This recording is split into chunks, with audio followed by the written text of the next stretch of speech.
Messieurs, dames, bonjour. Le tribunal militaire garnison de Goma a rendu son verdict dans les procès contre 8 militaires de FARDC impliqués dans les actes d'extorsion, meurtres commis pour faciliter le vol et dissipation de munitions dans le village de Buhombo.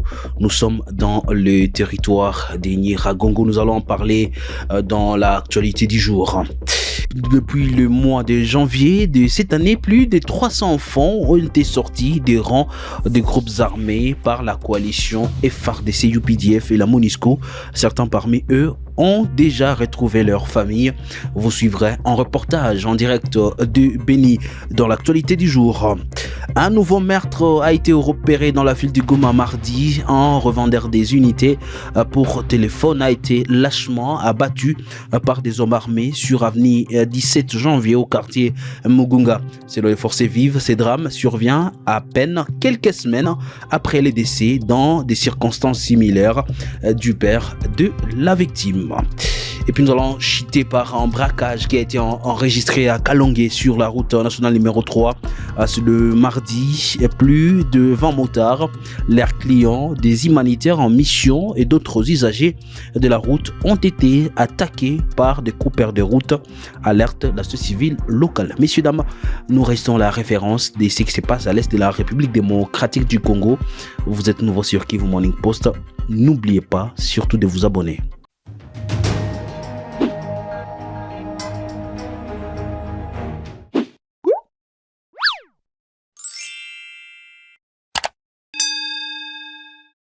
Commençons l'actualité du jour par cette information. D'abord à Kinshasa, le ministère public a requis une peine de mort mardi contre 50 personnes. Ces derniers sont poursuivis dans l'affaire des tentatives de coup d'État du 19 mai en République démocratique du Congo qui avait visé la résidence des Vital Kamerhe à l'époque, ministre de l'économie et le palais du peuple. Selon l'AFP, à l'exception du prévenu Alain Tikimo des troubles psychologiques, le lieutenant-colonel Innocent Radjabou, représentant du ministère public, a appelé les juges à condamner à peine capitale tous les prévenus pour attentat, terrorisme, tentative d'assassinat, association de malfaiteurs et meurtre. Parmi les accusés à la barre figurent 3 Américains, un Canadien, un Britannique, mais aussi un Belge d'origine congolaise. Rappelons que les audiences se tiennent au tribunal militaire des garnisons de Kinshasa-Gombe, siégeant dans l'enceinte de la prison militaire d'Endolo. Lors de cette attaque qualifiée de tentative de coup d'État par les autorités congolaises, les chefs de l'équipe Christian Malanga avaient été neutralisés par les services de sécurité. Dans la province du Nord Kivu, le tribunal militaire garnison de Goma a rendu son verdict dans les procès contre 8 militaires de FARDC impliqués dans les actes d'extorsion, meurtres commis pour faciliter le vol et dissipation de munitions dans le village de Buhombo. Nous sommes dans les territoires des Nyiragongo. Dans un arrêt rendu mardi soir, le tribunal a condamné ces brebis galeuses au sein des forces armées de la République démocratique du Congo à la peine de mort. Roneline Tibonera, on est avec vous pour parler de cette question. Qu'est-ce qu'on peut comprendre de ces jugements sortis dans ces procès en flagrance? Bien sûr, le militaire condamné sont 4 éléments de la garde républicaine, mais aussi 4 autres éléments de la police militaire. Ces derniers sont accusés de plusieurs griefs, entre autres le vol organisé, le meurtre, mais également l'extorsion des biens de la population. Alors, ce qui concerne ce procès, c'était un procès pédagogique parce que c'est pas pour la première fois que la population au niveau de Goma, mais aussi dans les territoires de Nyiragongo, ne cesse de dénoncer les agissements de certains éléments de forces armées de la République démocratique du Congo. Ces derniers profitent de la dernière mesure rendue publique par le maire de Goma, interdisant la circulation de motos au-delà de 18 heures pour tracasser le mototaximène, mais aussi le responsable ou le conducteur de taxi bus. Et nous pensons d'ailleurs, s'il faut revenir aux premières réactions, la société civile de Nyiragongo s'est dite satisfaite de ce verdict rendu par le tribunal militaire garnison de Goma. Et cette structure pense que c'est une décision qui va changer beaucoup de choses. Il n'y a même pas longtemps, un autre militaire de FARDC a été arrêté par la population au niveau du marché qui 30. Ces militaires avaient braqué un changeur de monnaie vers cette partie du quartier Majengo. Et cette manière de faire de la justice va encore remettre de l'ordre dans le rang de ces brebis galaises qui se retrouvent dans le forces armées de la RDC. Ronéline Tibonera, on va donc vous garder. Est-ce que cette condamnation va donc changer les agissements des hommes armés à Nyiragongo et surtout dans la ville de Goma? Je crois que cela va dissuader le porteur d'armes, parce que le problème aussi n'est pas non seulement de FARDC, mais il y a également ces détenteurs d'armes à feu qui sont impliqués dans ces genres d'actes. Il y a certains éléments Ouazalendo également qui sont impliqués, et nous croyons qu'une condamnation à mort, bien qu'aujourd'hui ça fait débat en République démocratique du Congo, l'exécution pose encore problème, nous sommes sûrs et certains que cela va jouer sur le mental de ces militaires, ces hommes des troupes, et qu'ils vont revoir, recadrer les tirs dans le but de cimenter ce qu'on appelle cette collaboration civilo-militaire qui était déjà mise à rude épreuve. Merci beaucoup Ronéline Tibonera. On va donc revenir avec vous pour une autre question dans l'actualité du jour. Parlons d'abord de la situation. Depuis le mois de janvier de cette année, plus de 300 enfants ont été sortis des rangs des groupes armés par la coalition FARDC, UPDF et la MONUSCO. Certains parmi eux ont déjà retrouvé leur famille. À ces chiffres s'ajoutent 25 autres enfants qui étaient parmi 49 ex-otages remis à la société civile mardi en ville de Béni au Nord Kivu. Isaac Bingeve, notre correspondant à Béni, nous fait les points. Un visage découvert, mais ils sont bien là. Au total, 49 ex-otages des ADF, dont 6 combattants Maïmaï, 16 femmes, 24 enfants et 3 jeunes garçons que la coalition de l'armée congolaise et ougandaise a remis à la société civile, au Kweli Defection Comité et à la MONUSCO ce mercredi 27 août 2024 à Béni au Nord Kivu, c'est dans l'est de la RDC. Lors de la cérémonie, le lieutenant-colonel Makazoukaï, chargé des communications du secteur opérationnel Sokola 1 Grand Nord, a encouragé les ADF à se rendre et a demandé à la population de la région de les accueillir. C'est pourquoi nous saisissons cette occasion pour dire à la population, à la communauté, de bien vouloir bannir la justice populaire parce que ça empêche les combattants qui sont dans cette forêt de sortir et de se rendre. Maître Pépin Kavota, président de la société civile de Béni, a lancé un appel à la population de ne pas collaborer avec l'ennemi. Nous devons refuser encore de collaborer avec l'ennemi. Depuis janvier 2024, ce sont plus de 300 enfants que la coalition FARDC ou PDF et la MONUSCO ont fait sortir des rangs des groupes armés. Certains ont retrouvé depuis lors leur famille et sont retournés à l'école. Ce qui n'est pas le cas d'autres enfants qui tardent à rentrer dans leur famille car sous occupation des rebelles du M23, notamment dans les Lubero, le Massissi ou les Rutshuru. Nous allons encore vous prendre dans l'actualité du jour Ronéline Tibonera pour parler de l'organisation SOS RDC de la Belgique qui vient de collecter plus de 40 tonnes de vivres non-vivres en faveur de déplacés des guerres en République démocratique du Congo. C'est un coup de maître que la diaspora congolaise en Belgique vient de réaliser. Ce conglomérat composé de diverses associations touchées par la crise sécuritaire dans l'est de la RDC a fait preuve d'unité et de solidarité envers les compatriotes victimes de la guerre imposée à la RDC par le Rwanda via ses supplétifs dits M23. Ces dons composés de vivres et de non-vivres sera en premier lieu distribué aux personnes marginalisées se trouvant dans le camp des déplacés de Bouchagara dans les territoires de Nyiragongo. Le coordinateur national des SOSRD Congo en visite dans la ville de Goma rappelle que ces distributions se feront en partenariat avec les associations membres de ces structures présentes à Goma.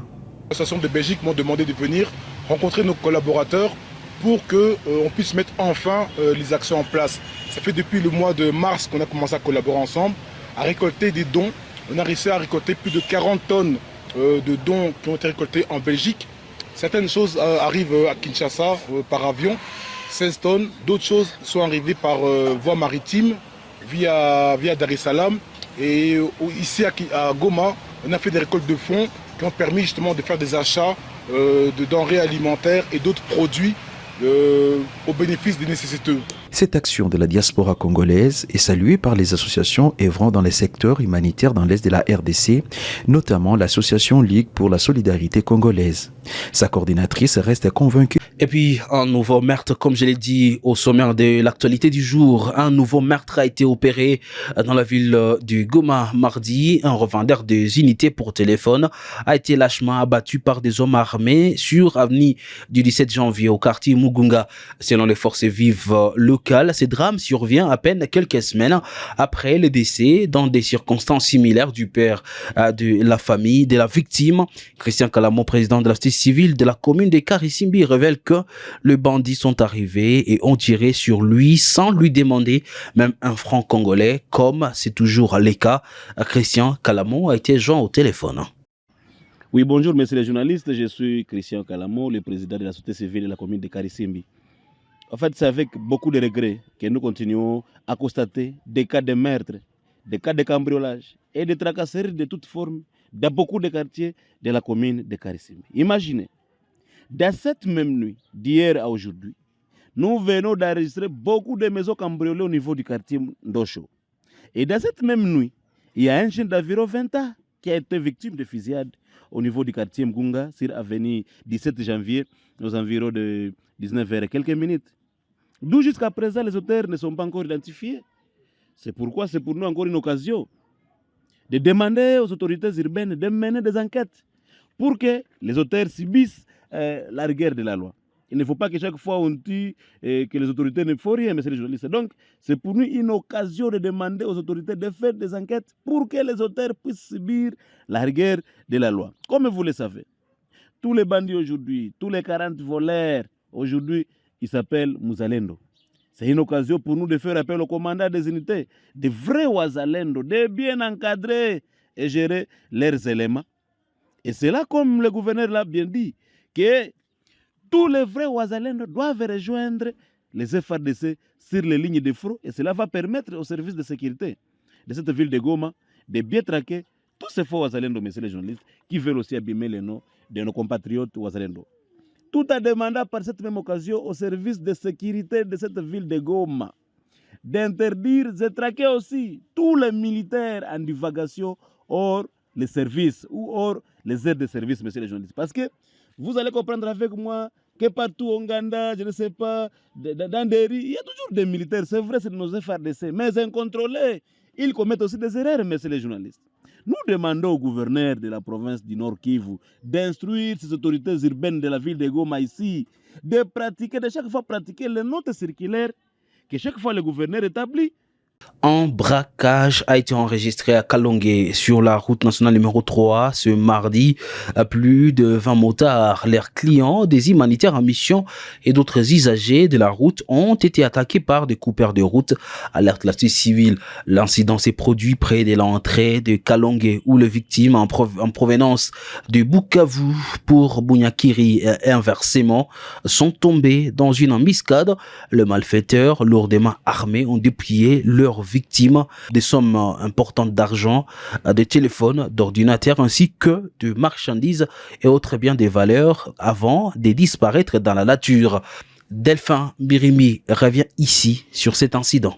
Plus de 20 motards, leurs clients et des humanitaires, tous dépouillés de leurs biens dans le parc national de Kahuzi-Biega et d'autres seraient blessés par armes blanches, une somme importante d'argent, des téléphones, ordinateurs, marchandises et d'autres biens de valeur emportés par les coupeurs de route en tenue civile mais fortement armés dans le parc national de Kahuzi-Biega sur la route nationale numéro 3 près de l'entrée Kalonge dans la journée du mardi 27 août 2024. Tout en présentant nos compassions aux personnes victimes de cette barbarie, nous continuons à demander aux autorités et à la sécurité dans leurs attributions d'intensifier les mesures sécuritaires pour sécuriser la population et leurs biens et au gouvernement central de construire la route nationale numéro 2 et numéro 3 ainsi que la prise en charge de Wazalendo. Et pour finir en sport, après le ville de Goma et Bukavu, la capitale congolaise accueille la 41e édition de la Coupe du Congo de basketball. Le Nord Kivu a donc réussi à faire venir 3 équipes, parmi lesquelles le BC Virunga, qui se porte jusqu'à présent très bien sur les terrains, comme d'ici Georges Benmouima. La Coupe du Congo de basketball nous intéresse avec 3 équipes qui représentent la province du Nord Kivu de la capitale congolaise. Il s'agit des BC Cyclone, Black Panther et les BC Virunga. Tenant du titre de la dernière édition à Goma, les BC Virunga réalisent un début impressionnant pour son deuxième match. C'est mercredi. Les montagnards se sont imposés devant l'IOM de Mbujimayi sur les scores à 3 chiffres. Ça, 50 points contre 36. En tout cas, Virunga est bien déterminé à garder son trophée de la capitale congolaise. Coup de chapeau certainement à la province du Nord Kivu, le gouvernement provincial qui a permis aux équipes de se déplacer et prendre part à cette compétition, dont Black Panther et Cyclone qui vont entrer également en lice. Bonne chance à ces 3 représentants de la province du Nord Kivu dans cette fête du jet de la balle au panier qui se joue dans la capitale congolaise. Fin de l'actualité du jour pour ce mercredi 28 août 2024. Messieurs, dames, merci à vous de l'avoir suivi.